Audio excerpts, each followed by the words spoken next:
Эми сөз башынан болсун, өзүңүз тууралуу айтсаңыз. Кайсыл жакта туулгансыз, балалык кез кандай өткөн, кандай үй бүлөдө чоңойдуңуз? Мен өзү Баткен областына караштуу Баткен району Самаркандек айылынан болом. Эми турмуш ушундай экен, мен тайынем колунда чоңоюп калгам да, тайкелерим колунда чоңоюп калгам. Жаш кезимден атам менен апам эки жолго өтүшүп, мен ошолордун колунда чоңоюп калгам. Жаштыгым эми өзүм атам футболист болгон. Негизи футболист болгон, сен футболист кылам деп жаман көп аракет кылчу да. Анан атам дагы 35 жашында каза болуп калды. Тилекке каршы жаткан жер жайлуу болсун.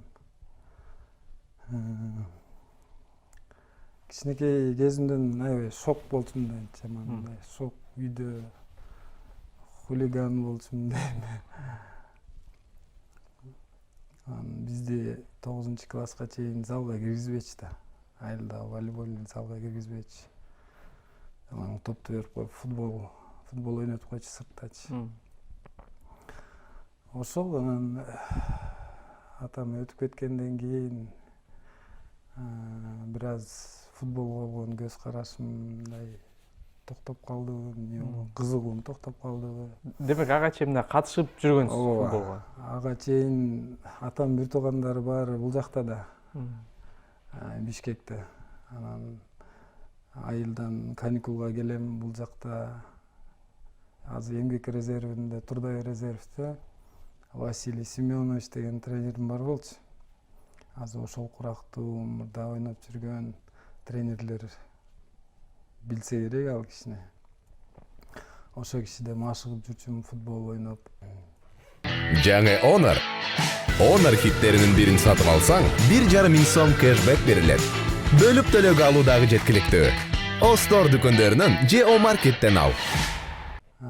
Жаштыгым аябай ушундай тайкем, ушундай катуу контроль болчу да үйдөчү.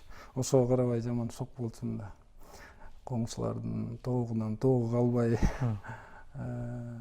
көгүчкөндөн көгүчкөн албай, базарга алып барып сатып, кичүү тайкем эме устачылык менен алектенет. Анын инструменттерин алып барып сатып, кыска ушундай тентектик менен чоңойгом. Ошого карабастан аябай катуу контроль болчу да. Кече жакында бир видеоролик көрүп калдым да. Ошол эсиме түшүп кетти. Атанын бут кийиминен коркчу элеңерби депчи. Мен да тайкем үйгө келгенде тайкем бут кийими турса үйгө кирбечик да.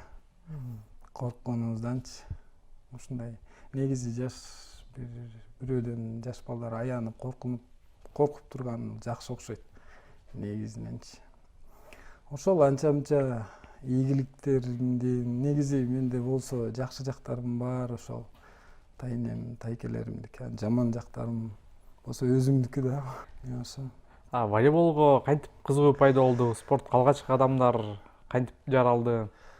Айтып кеттим го, волейболго бизде мындай 9-8 класска чейин вообще залга киргизчү эмес. Ошол учурда бизде аябай мындай волейбол популярдуу болгон экен мектептечи. Азыр ойлоп көрсөм, бизде чоң кишилерден көп кызыгуу болуп, чоң кишилерден бизге зал бошой калчу экен да. Азыр эми ойлоп көрсөм, залга киргенибизге сүйүнүп эле. Анан биринчи тренерим болсо Эгембердиев Сайдбурхан деп физкультурный институтту бүтүрүп барган агай. Мектепте эле иштечи? Мектепте иштечи, мугалим болуп. Ошол агай волейбол эмне экенин, негизи топ кандай ойнойт, ошонун баарын үйрөткөн. Өз кайманаты менен учурунда өзү дагы гулит деп физкультурный институттун сборныйында ойноп, кыскасы жакшы бир оюнчулардын бири болгон экен. Ошол киши менен биринчи агайым. Мен топту үйрөткөн агайым ошол. Ошо волейбол эмнесинен мында кызыгып калдыңыз? Анан ошол учурда мына 10-11-класста ойноп жүргөндө мындай профессионал волейболчу болом деген ойлор бар белечи? Жок, андай ой, андай ой жок болчу да биздин окууну бүтүргөн жылдары аябай мындай чет элге барып, например, Россияга барып иштеп келүү ушундай мода болчу да, келип эле машина алып келиптир. Мен дагы барып иштеп келип машина алам деген ушундай максаттар болчу да. Анан волейбол ойноп кетем, мынчалык эми курама командага ойнойм деген мындай максаттар жок эле. Ал максат где-то бир 11-класстын тегерегинде пайда болду.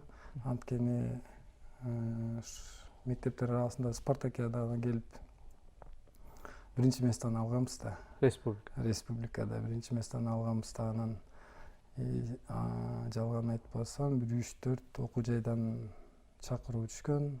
Типа мындай жеңилдетүү эмесин карап да. Контракттан бир аз жеңилдетүү эмелерин кылып беребиз деп.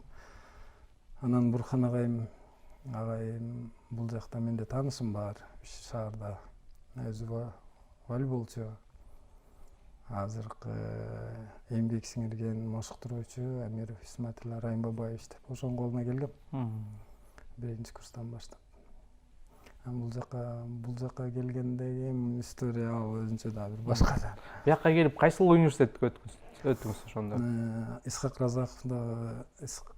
Разаков атындагы техникалык университетте окуп 5 жыл ошокто. Кайсы кесиптиңиз? Кесибим боюнча жол кайгуу кызматын аяктагам. Жол кайгуу орусчасын айтканда организация безопасности дорожного движения. Кийин ошол тармакта иштейин деген ойлор болгонбу? Ооба, конкурска катышып, ошол кезде Ички иштер министрлигинин 2 командасы бар болчу. Алар чакырып, документтеримди тапшырып, конкурска даярданып аткан үйдөгүлөрүм анан эме кылып каршы чыгып туруп алды, эми азырынча кое турчу деп.